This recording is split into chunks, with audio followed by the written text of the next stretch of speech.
1947 में जितनी हमारी संख्या थी, पूरे हिंदुस्तान पाकिस्तान की मिलकर आज अकेले हिंदुस्तान की उससे ज्यादा है। यह संख्या अगर इसी अनुपात में बढ़ी चली जाती है और फिर दुख बढ़ता है, दरिद्र बढ़ता है, दीनता बढ़ती है, बेकारी बढ़ती है, बीमारी बढ़ती है, तो हम परेशान होते हैं, उससे हम लड़ते हैं और हम कहते हैं कि बेकारी नहीं है, और हम कहते हैं कि गरीबी नहीं चाहिए, और हम कहते हैं कि हर आदमी को जीवन की सब सुविधाएं मिलनी चाहिए। और हम यह सोचते ही नहीं कि जो हम कर रहे हैं उससे हर आदमी को जीवन की सारी सुविधाएं कभी भी नहीं मिल सकती हैं, और जो हम कर रहे हैं उससे हमारे बेटे बेकार रहेंगे, और जो हम कर रहे हैं उससे भिखमंगी बढ़ेगी, गरीबी बढ़ेगी। लेकिन धर्मगुरु हैं इस मुल्क में जो समझाते हैं कि यह ईश्वर के विरोध में है, यह बात संतति नियमन की बात ईश्वर के विरोध में है। इसका यह मतलब हुआ कि ईश्वर चाहता है कि लोग दीन रहें, दरिद्र रहें, भीख मांगे, गरीब रहें, भूखे मरे सड़कों पर। अगर ईश्वर यही चाहता है तो ईश्वर की चाह को भी इनकार करना पड़ेगा। लेकिन ईश्वर ऐसा कैसे चाह सकता है? लेकिन धर्मगुरु चाह सकते हैं, क्योंकि एक बड़े मजे की बात है, दुनिया में जितना दुख हो, धर्मगुरु की दुकान उतनी ही ठीक से चलती है। दुनिया में सुख हो तो उसकी दुकान चलना बंद हो जाएगी। धर्मगुरु की दुकान दुनिया के दुख पर निर्भर है। दुखी और आनंदित आदमी धर्मगुरु की तरफ नहीं जाता, स्वस्थ और प्रसन्न आदमी धर्मगुरु की तरफ नहीं जाता। दुखी, बीमार, परेशान धर्मगुरु की तलाश करता है। हाँ, सुखी और आनंदित आदमी धर्म की खोज कर सकता है, लेकिन धर्मगुरु की नहीं।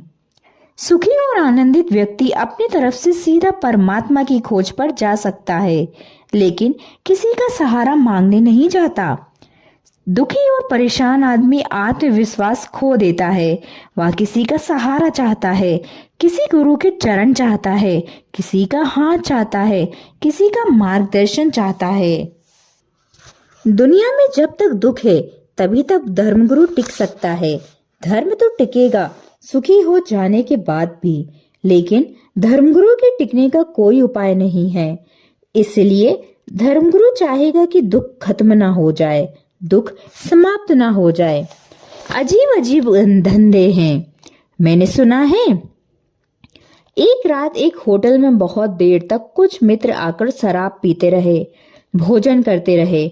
आधी रात में विदा होने लगे तो मैनेजर ने होटल की अपनी पत्नी से कहा कि ऐसे भले लोग, ऐसे प्यारे लोग, ऐसे दिलफेक लोग, ऐसे खर्च करने वाले लोग अगर रोज आ जाए तो हमारी जिंदगी में आनंद ही आनंद हो जाए। चलते वक्त मेहमानों से उसने कहा कि आप कभी कभी आया करें, बड़ी कृपा रहेगी कि आप आए। हम बड़े आनंदित हुए। जिस आदमी ने पैसे चुकाए थे उससे कहा, भगवान से प्रार्थना करना हमारा धंधा ठीक चले, हम रोज आते रहें। मैनेजर ने पूछा, लेकिन आपका धंधा क्या है? उसने कहा, यह मत पूछो, तुम तो सिर्फ प्रार्थना करना कि हमारा धंधा ठीक चलता रहे। फिर भी उसने कहा, कृपया बता तो दे कि आपका धंधा क्या है। उसने कहा, मैं मरघट पर लकड़ी बेचने का काम करता हूँ। हमारा धंधा रोज चलता रहे, हम बराबर आता रहे। कभी कभी ऐसा होता है धंधा बिल्कुल ही नहीं चलता, कोई गांव में मरता ही नहीं, लकड़ी नहीं बिकती। जिस दिन गांव में ज्यादा लोग मरते हैं उस दिन लकड़ी ज्यादा बिक जाती है, धंधा ठीक चल जाता है, हम चले आते हैं। आपने सुना होगा ना, डॉक्टर भी कहते हैं जब मरीज ज्यादा होते हैं तो वे कहते हैं सीजन चल रहा है। आश्चर्य की बात है, अगर किन्हीं लोगों का धंधा लोगों के बीमार होने से चलता हो तो फिर बीमारी मिटानी बहुत मुश्किल हो जाएगी। अब यह डॉक्टर को हमने उल्टा काम सौंपा हुआ है। उसको हमने काम सौंपा हुआ है कि वह लोगों की बीमारी मिटाए, और उसकी पूरी आकांक्षा भीतर यह है कि लोग बीमार हों, क्योंकि उसका व्यवसाय बीमारी पर खड़ा है। इसलिए रूस में क्रांति के बाद उन्होंने जो बड़े काम किए उनमें एक काम यह था कि डॉक्टर के काम को उन्होंने नेशनलाइज कर दिया। उन्होंने कहा डॉक्टर का काम व्यक्तिगत कभी भी करना खतरनाक है, क्योंकि डॉक्टर का काम कॉन्ट्रैक्टरी हो जाएगा, विरोधी हो जाएगा। ऊपर से बीमार को चाहेगा कि ठीक करे, भीतर से आकांक्षा रहेगा कि बीमार बीमार रहे, क्योंकि उसका धंधा तो बीमार के बीमार रहने पर चलेगा। इसलिए उन्होंने डॉक्टर का धंधा, प्राइवेट प्रैक्टिस, बिल्कुल रूस में बंद कर दी।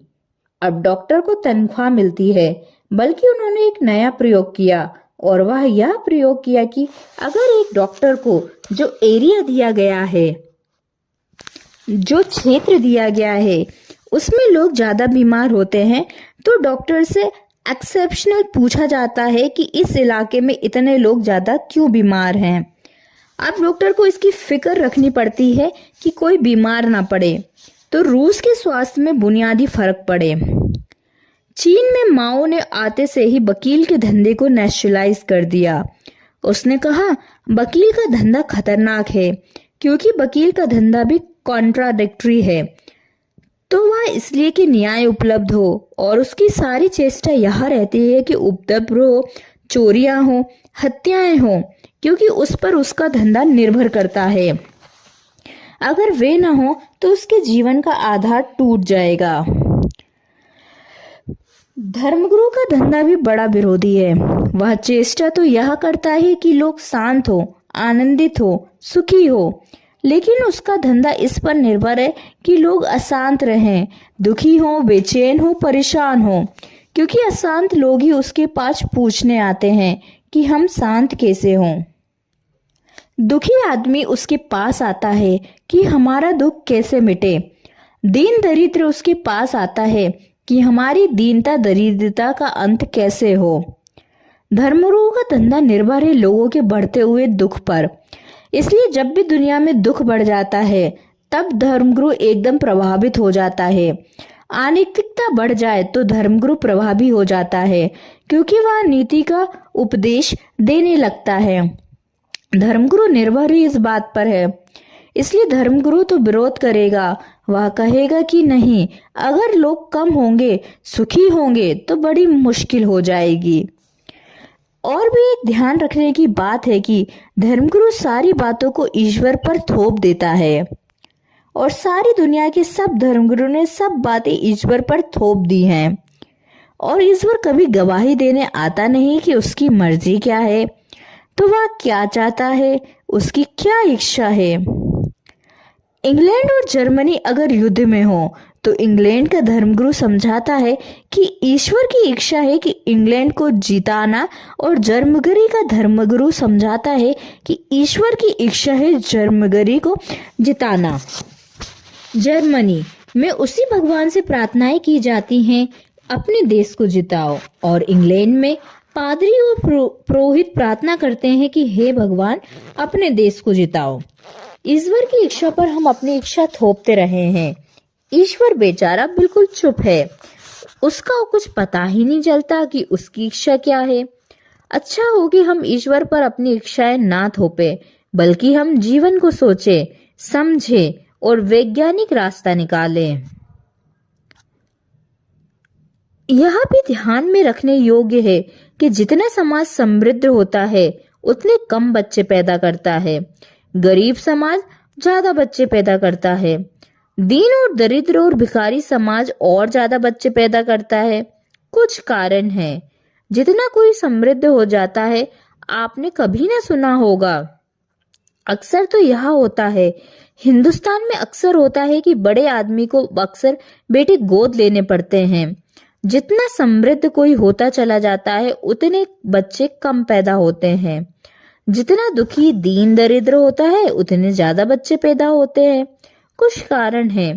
कारण यह है कि दुखी दीन दरिद्र जीवन में और किसी मनोरंजन और किसी सुख की सुविधा ना होने से आदमी सिर्फ सेक्स और यौन में ही सुख लेने लगता है, और कोई उपाय नहीं है।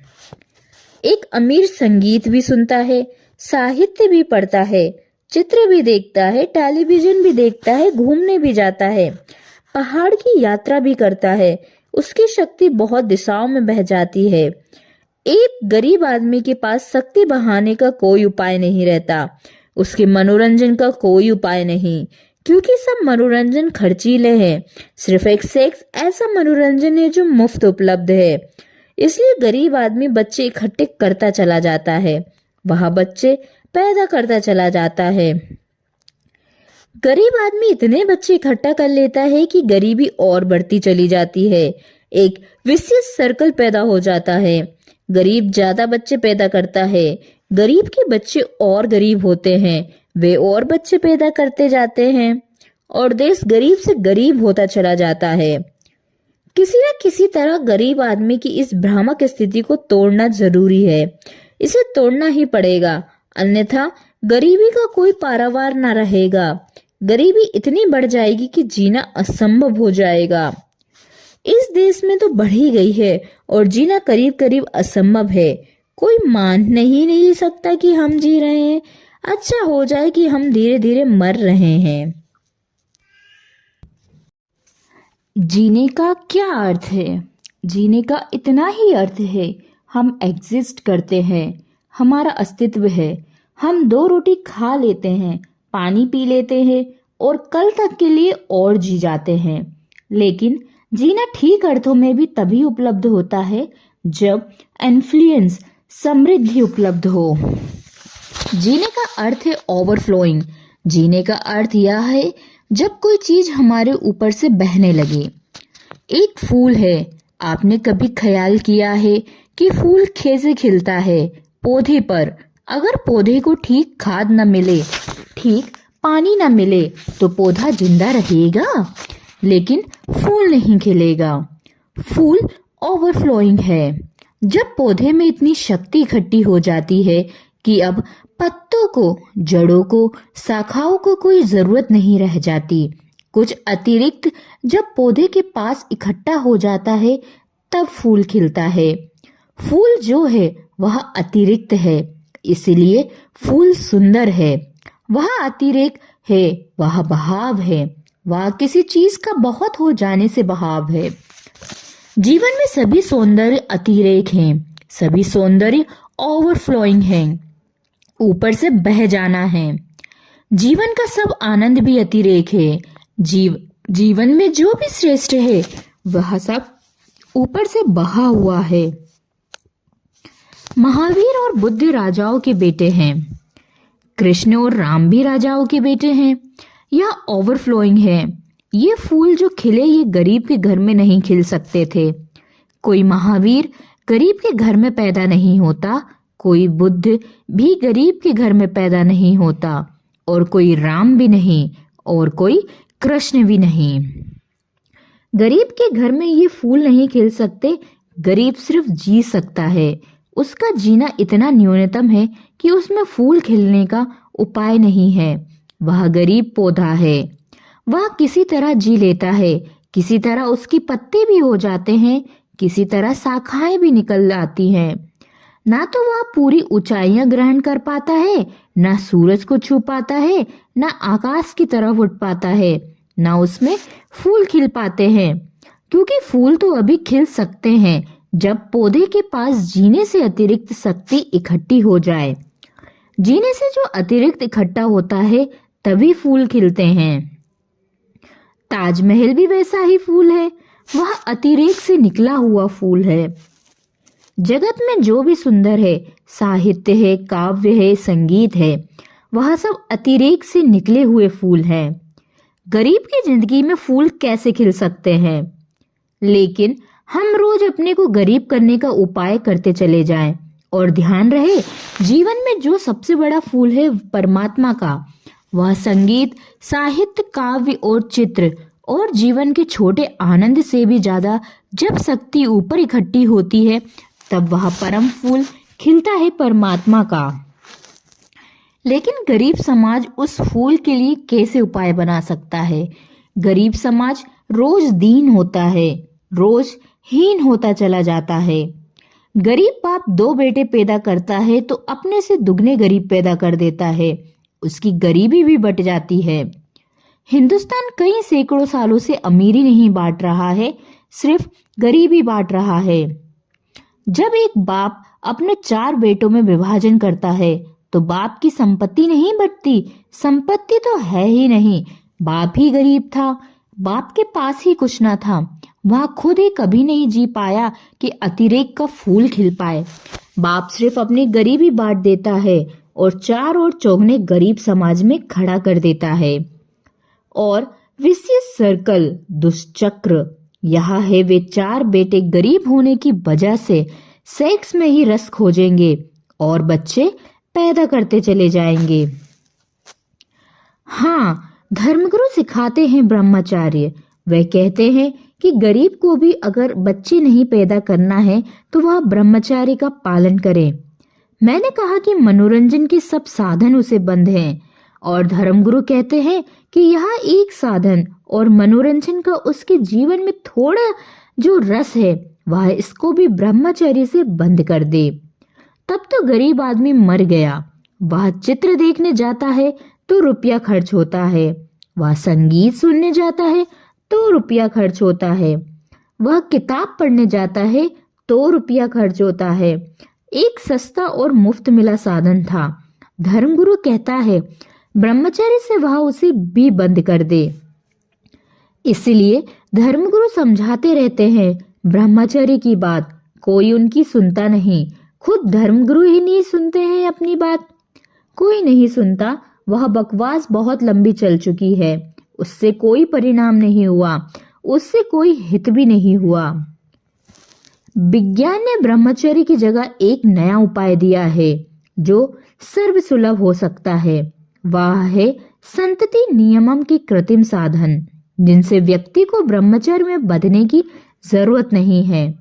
जीवन के द्वार खुले रह सकते हैं। अपने को सप्रेस करने की और दमन करने की भी कोई जरूरत नहीं है।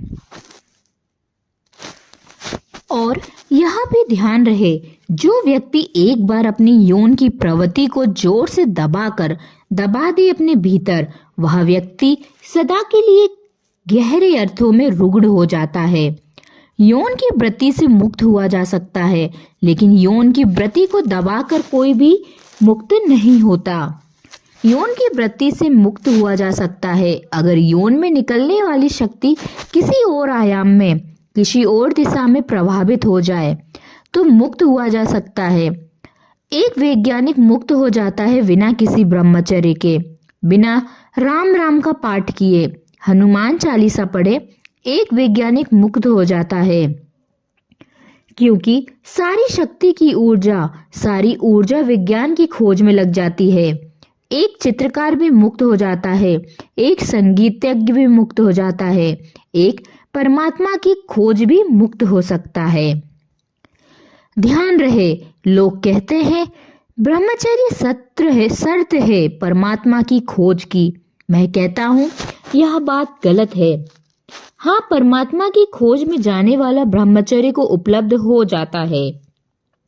यह परिणाम है। अगर कोई परमात्मा की खोज में पूरा तरह चला जाए तो उसकी सारी शक्तियां इतनी लीन हो जाती हैं कि उसके पास यौन की दिशा में जाने के लिए शक्ति का बहाव नहीं बचता है, ना आकांक्षा बचती है। ब्रह्मचर्य से कोई परमात्मा की तरफ नहीं जाता, लेकिन परमात्मा की तरफ जाने वाला ब्रह्मचर्य को उपलब्ध हो जाता है।